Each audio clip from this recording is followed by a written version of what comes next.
Друзья, я вас приветствую на своей семейной даче. Я все еще здесь, в Ленинградской области, в Сосновом Бору, в Питере. Сейчас у нас март, конец марта. Погодка, конечно. Погодка радует, особенно для Питера. Вот сижу, принимаю солнечные ванны. Ну и хотел немного... Вообще, на самом деле, я второй раз уже это записываю. Обычно я все свои видео записываю с первого кадра, как правило. И вот вторую часть этого видео я все-таки, наверное, оставлю как было. Я обычно люблю вот как есть, как сказал, так и сказал. Но... Так, Питер поднялся, давайте сюда в предбанник переместимся.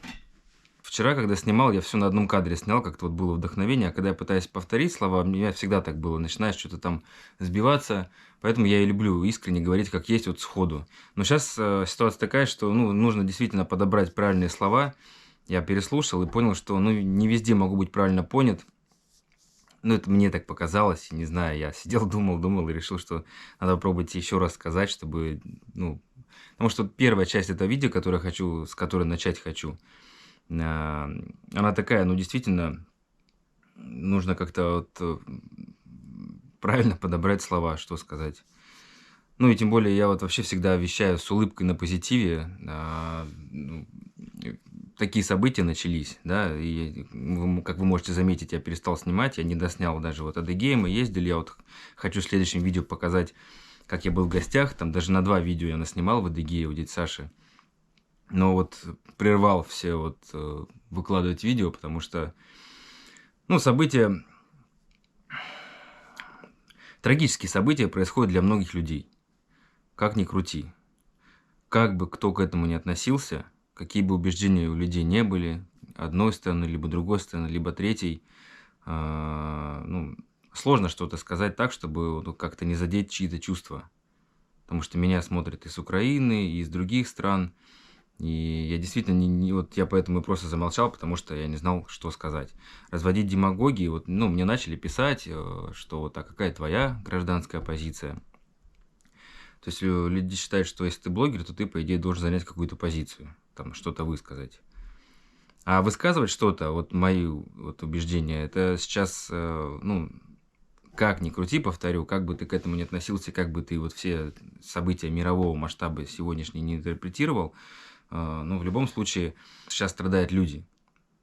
Сейчас люди страдали, как я убежден, все эти 8 лет, как минимум. Мне всегда болела душа, я скажу, как есть, да, за это, что там такая ситуация, и, действительно, я хотел бы, чтобы она быстрее решилась, но из года в год она никак не решалась. Сейчас события пошли все более жестко, и все больше людей стало страдать, и с одной, и с другой стороны. Я никому не желаю зла, я желаю, чтобы побыстрее все страдания закончились, людей, и чтобы мы вернулись к мирной жизни. Для меня есть твердые убеждения, в принципе, по поводу, вообще мировой обстановки, ситуации в мире, каким-то есть у меня убеждения, и те, кто меня смотрят постоянно, вы их видите, потому что я ничего не скрываю, я всегда искренне. Я говорю от души, на 9 мая я всегда говорю от души. Для меня это сильнейший праздник. Есть самый сильный праздник для меня 9 мая, скажу так. И я всегда буду помнить об этом подвиге наших предков, и хочу, чтобы наши дети помнили и никогда не забывали, историческая память никогда не перековеркивалась, не перевиралась, потому что это действительно, то, что сделал наш народ, советский народ, это было просто сильнейшим подвигом, который вообще можно себе представить. Я так убежден, и я так буду всегда, такие мои убеждения.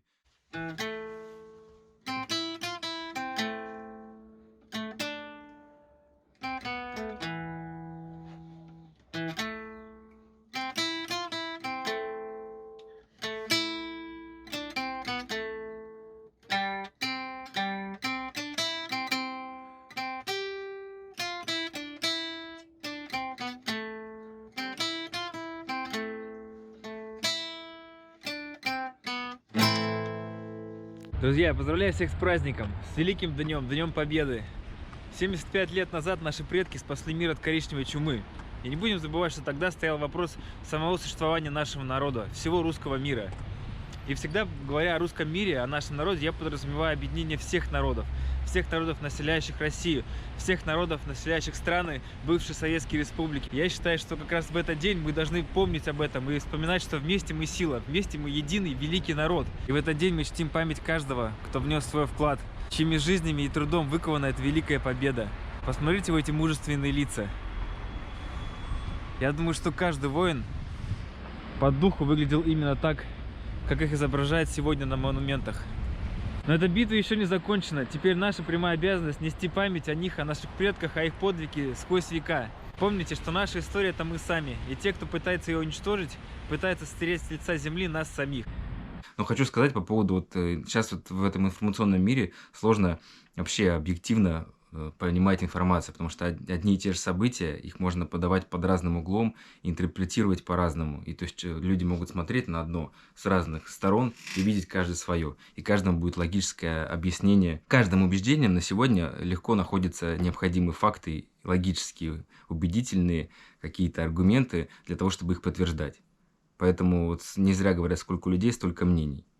До событий 2014 года, вот прямо для меня это была черта границы. Я был, как можно назвать, простым обывателем. Я не разбирался, мне вот не важно было, что где происходит.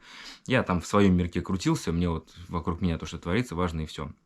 Но когда я понял, что вот начали происходить события эти, я понял, что что-то с миром не так, и надо бы как-то понять, что происходит. Все мои предыдущие убеждения, ну, какие-то понимания, они ни на чем практически не основывались, кроме каких-то видосиков, которые там на YouTube попадались.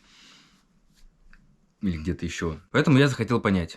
Решил начать с истории, потому что я всегда, ну и даже тогда я понимал, сейчас я убежден на 100%, что наши сегодняшние события неотъемлемо связаны с историей, там, несколько веков, там, чуть ли не до Ивана Грозного нужно отматывать, те события тех дней, это сегодняшний их результат. И не говоря уже там события там 20-летней давности, развал Советского Союза, как это все там, что было в 90-е, это все надо понимать. А многие люди как бы, ну, вот иногда мне говорят, что зачем ты там ворошишь прошлое, как это вот подается, да, сегодня надо здесь разбираться, что у нас происходит здесь и сейчас. Зачем ворошить прошлое? А прошлое, да это 100 лет назад отмотать, это все часть наших вот сегодняшних дней. Революция, мировые войны, первая, вторая, по сути, ну, многовековое противостояние, скажу так. Период Советского Союза надо изучать, потом развал Союза. Все это часть сегодняшних дней. Я в этом убежден, поэтому я решил начать с истории.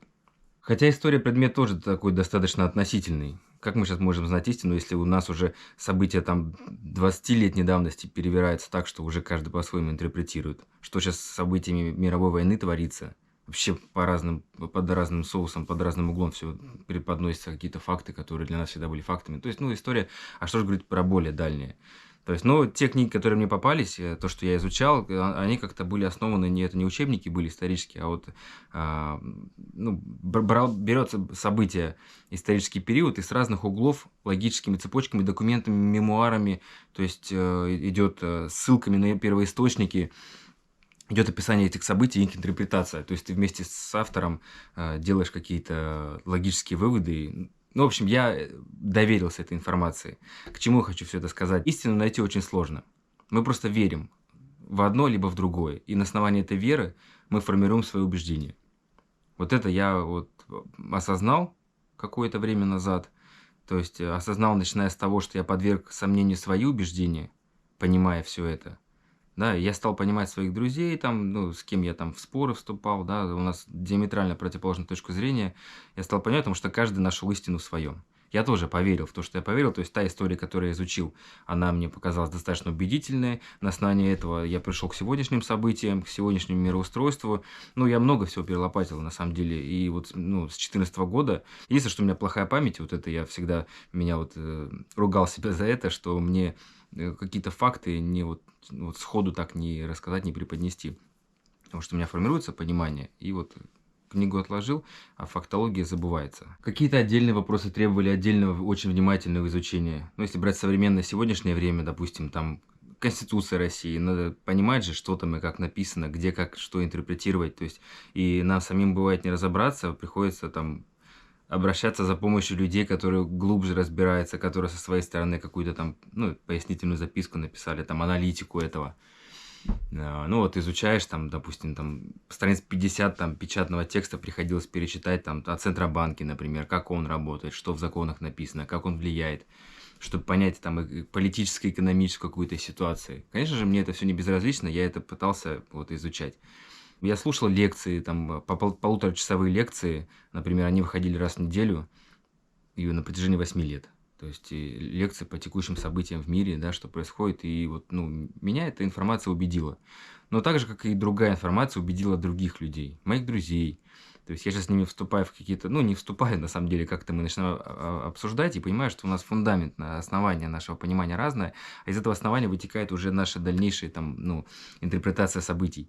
И ты понимаешь, что если у тебя вот фундамент не поменять, ну, ты ничего не докажешь. То есть ты говоришь одно, а тут тебя с другой логической точки зрения на это же ответ и тоже логический. Поэтому вещать что-то, вот я понимаю, что я тоже могу быть в заблуждении находиться, да, это просто моя вера, вещать что-то с экрана, убеждать в чем-то других, ну, я должен быть хотя бы на 90% уверен в своей правоте. Я давно принял это решение, поэтому, вы знаете, я, ну, тем более не хочу делать свою деятельность политичной, то есть, да, какое-то концептуальное, нести что-то там хорошее людям, какое-то, допустим, я что-то в развитии начинаю понимать, я этим делюсь, потому что я понимаю, что это работает, я на своей практике это понимаю и с удовольствием рассказываю вам. Я думаю, что есть зрители, те, которые действительно что-то полезное почерпнули, если есть таких хотя бы там 1-2 человека, это уже все было не зря. Поэтому вот я не хочу вступать ни в какие там политические. Вот есть пример, когда были пожары в Якутии. Я тоже замолчал и не знал, что сказать. И, ну, с меня стали уже спрашивать, опять же, да, почему молчишь? Неужели ты безразличен? Такое происходит. Ну, то есть блогер должен что-то делать. Да, мне даже друзья некоторые там, а ты что там, это, ну, что ты? Промолчишь, вот, а что сказать? Ну, в итоге я выпустил видео, пытался как-то его там, ну, нейтрально, да, ввиду невладения информацией, я там говорил, если кто смотрел, кто помнит, я просто не стал никого ругать. Вот, ну, принято ругать власти, да, и, ну, так что вот там. Но так как я не владею информацией, я не знаю, что там, как, где происходило, да, а какому-то логическому общепринятому мнению я тоже никогда не привык поддаваться. Поэтому и получилось, что я власти не обвинял, а люди услышали так, что я их защищаю. Я тогда так, ну, я вроде думал, я же вроде несколько раз пересмотрел, прежде чем выпустить. Ну, где это было? Ну, восприняли так, и более того, Эркин, все понятно с тобой, мы думали, ты нормальный парень, а ты там проект «Единой России». Даже так, то есть политический проект какой-то. Было обидно, тут ничего не скажешь, потому что я свою независимость берегу все эти года очень-очень, ну, жестко. Никогда я не делал то, что нужно кому-то, ни за деньги никогда не делал. И даже сейчас у меня сложная финансовая ситуация, я еще и поэтому застрял здесь, в Питере. И еще вот эти события все там усугубили, получается. Но я не жалуюсь, я буду разбираться, просто из-за этого мне сейчас пока не выбраться.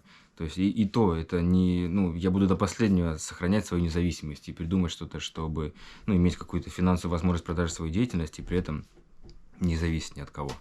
Буду стараться это сделать. Поэтому моя, назовем это позицией, я за братство народов, за единение народов, за устранение любой вражды между разными народами, особенно между бывшими народами Советского Союза, да и всеми народами мира, я за братство. У меня на самом деле душа болит, когда я вижу, какая прививается рознь. Я это вижу, я на самом деле отдельно изучал эти процессы, как навязать, измени историю, измени, там, придумай какие-то события, которые там ненавистнические, начинай это детям вдавливать с детства, что и происходило, и сейчас мы это, ну, вы все видите результат. Где-то сильнее, где-то слабее, а это стандартные технологии, тут даже очки одевать не надо, чтобы увидеть, как это все происходит. Что нужно? Разделили Советский Союз, а потом навязали вражду и ненависть. Вот все. И тогда все государства, бывшие когда-то одной сильной страной, становятся слабыми. И мы, и наши братья. И что тут сделаешь? Это война. По сути, вот, ну, мое убеждение против русского мира. Против всех наших народов. И только в единении мы сила. Мы никому не нужны. Мы нужны только друг другу. Вот это мои убеждения, повторюсь. Многие, ну, я про это когда говорил, там кто-то, да нафиг вы нужны нам, русские, мы и сами. Я понимаю, что может быть и сейчас что-то такое, но это лично мое. Я когда приехал в Якутию, когда увидел другой народ, другой язык, меня это так покорило просто. Народ Саха, там другие народы, там вены, венки, когда я встречаюсь, каждый особен по-своему.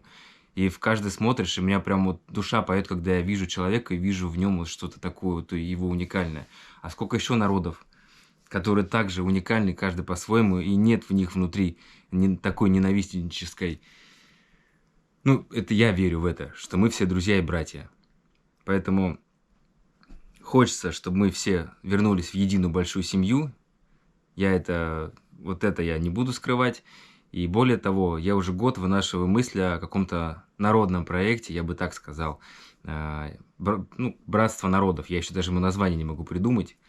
Да, это будет связано с дальнейшей съемкой фильмов. Я хочу посетить многие народы и показать их другим, друг другу, чтобы понять, насколько каждый народ уникален по-своему, каждый человек уникален по-своему, каждый человек – это целая вселенная, каждый народ – это отдельная вселенная. И мы заслуживаем друг другу только любви и братства. И не нужно никакой ненависти, которую мои убеждения нам ее навязали. А если это ненависть к русским, значит, мы кому-то мешаем на этой планете. Тут все как бы... Поэтому я желаю всем мира, братства. Может быть, что-то я забыл сейчас сказать. Ну, вкратце так. Не знаю, вкратце это не особо получилось. Но, тем не менее, чтобы... Вот просто мне, чтобы обозначить свою позицию, рассказать, это не хватит, в 2 словах не расскажешь. Я не могу вот друзьями, вот так вот мы иногда разговариваем, спорим, я не могу объяснить, потому что мне не хватит просто слов, и не хватит времени, чтобы комплексно нарисовать картинку, которая у меня в голове нарисована в понимании вообще мироустройства. Она у меня есть конкретная, я в ней достаточно серьезно уверен, но при этом подвергая сомнениям, потому что только это помогает не потеряться в той информационной среде, которая сейчас происходит, потому что на каждое мнение найдется свое убедительное подтверждение и аргументация. И каждый находит то, что он хочет. Ну и в завершение о моих планах ближайших, почему я еще не в Якутии. Потому что вот так вот сейчас сложились обстоятельства, что немножко все у меня поменялось. Я летом рассказывал, что вот сейчас я пытаюсь найти ресурсы, чтобы реализовать дело моей мечты. Да, мне нравится то, что я делаю, мне хочется как-то в нем развиться, нужны ресурсы для этого. И вот мой ресурс была квартира в Питере. На самом деле я говорю, что хочу ее продать, потом... На самом деле я ее продал еще в августе, я просто об этом не стал говорить. Денег там не так много выручил, потому что она была в ипотеке, там пока погасил ипотеку, пока закрыл долги, которых накопилось. По сути, машина, на которой я путешествовал на юг, это моя машина, я ее купил. И вот тут деньги ушли на машину, туда-сюда, операции, чего мне только стоили, оборудование там купил, и, по сути, сейчас все. Остался без квартиры, зато с машиной. По сути, и все. Ресурсов у меня практически уже финансовых нету. Но я хочу вернуться в Якутию, надо придумать, как мне...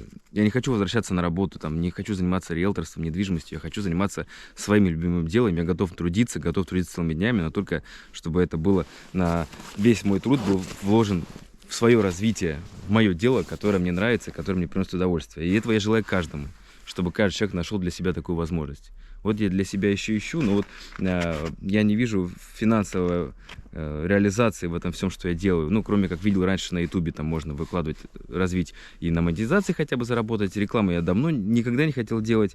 И уже понимал, что, наверное, может быть, придется где-то что-то там реклама занять, чтобы заработать. Сейчас YouTube отключает монетизацию, он, возможно, вообще сейчас заблокирует YouTube, то есть вообще что-то непонятно. И вот цель у меня была какая? Съездить, купил машину, съездить на юга, покататься, там, попутешествовать, поснимать. Конечно, я думал, что эти съемки у меня по-другому пойдут.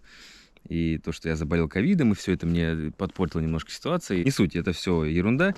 Но я думал, что я к декабрю уже вернусь, сделаю операции и вернусь в Якутию к Новому году. Вернулся я позже, операцию сделал позже. Восстановление тоже я не знал, что оно будет больше недели. Как мне сказали, что недельку, а на самом деле я до сих пор не восстановился. У меня уже почти 2 месяца прошло. Здесь я так ощущаю все вот это. Мне даже говорить сложновато, у меня зубы онемевшие. То есть еще пару месяцев минимум мне сказали на восстановление. Но нос дышит так чисто, что я прям кайфую. Вот вы не представляете, даже вот сейчас я сижу на свежем воздухе, сижу, и вот мне не терпится начать делать озвучку, чтобы понять, как у меня изменилось ли что-то в голосе. Может быть, сейчас уже что-то слышно, не знаю. Вот, и получается, что я сейчас ситуация изменилась. Продавать машину, чтобы остаться на деньгах, приехать с ними там и через какое-то время покупать новую машину, которая подорожает еще больше, деньги обесценятся, я уже не хочу, ну, то есть это риск для меня, то есть это мой последний ресурс, который мне хотя бы нужно какую-нибудь экспедиционную автомобиль найти, что-то такое придумать, где я мог бы жить, ездить, путешествовать, снимать, то есть, ну, вот из-за этого я застрял здесь, то есть продавать я не стал машину, и сейчас уже у меня мысли поехать на ней в Якутию. С Питера до Якутии 9000 километров я посмотрел. Главное просто набраться смелости, поверить в хорошее и выехать. Так что я уже все больше склоняюсь к этому варианту. Приехать на машине в Якутию и уже там вот что-то придумать. Она у меня, конечно, мне очень нравится. Это RAV4, моя Toyota, ну, прям вот. Но я не люблю по ней по лесу ездить, потому что я боюсь ее зацепить там за что-то, за обветочки поцарапать. Это некомфортно, вот таким образом. Мне все-таки нужен автомобиль, который я вот, ну, смогу по разным территориям ездить и не бояться куда-то там полезть. А это, в принципе, ну, я думаю, что найдется на нее покупатель, который с удовольствием, потому что она очень прикольная. И то, что в ней спать можно, ну, это вообще в удовольствие. На ней ездить в удовольствие. И проходит она неплохо по снегу тут везде. Так что небольшая реклама моей машины. Вот, красавица стоит. Так что, если решусь, поеду на ней, будет еще одно приключение. Если YouTube еще не заблокирует, буду с вами делиться. В Инстаграме уже, наверное, не получится, не знаю, может, получится, как там дальше дела пойдут. Ну, в общем так, друзья, я уже сильно затянул, но это для тех, кто готов меня выслушать, кому интересно, что у меня на душе. Вы моя поддержка. Те люди, которые действительно меня поддерживают, которым нравится то, что я делаю, нравится, как я мыслю, то, что я говорю, значит, вы мыслите и также вместе со мной одинаково. Поэтому, по сути, ради вас я сделал это видео, чтобы как-то вот немножко выговориться. И, надо уже что-то... Я понимаю, что в такое время у людей стресс, что-то все-таки позитивное должно появляться в информационной среде. Поэтому надо завершить. И вот я ездил в Адыгею к отцу своих друзей, к их семье. Очень здорово провел время. И в итоге так вот вам и не показал. Показал, как я доехал. Поэтому хочу в следующее видео выпустить, вот как я там у них побывал, закончить свое путешествие. А дальше буду думать, что снимать дальше. Все, друзья, на этом закончим. Хочу пожелать мира всем, чтобы наконец-то быстрее страдания людей закончились. Я думаю, что ближайшие месяца покажут, события будут идти очень стремительно, и истина должна всплыть. Ближайшие, дальнейшие события покажут, кто из нас был прав, кто не прав, кто как мыслил, верно или неверно. Главное, чтобы люди перестали страдать.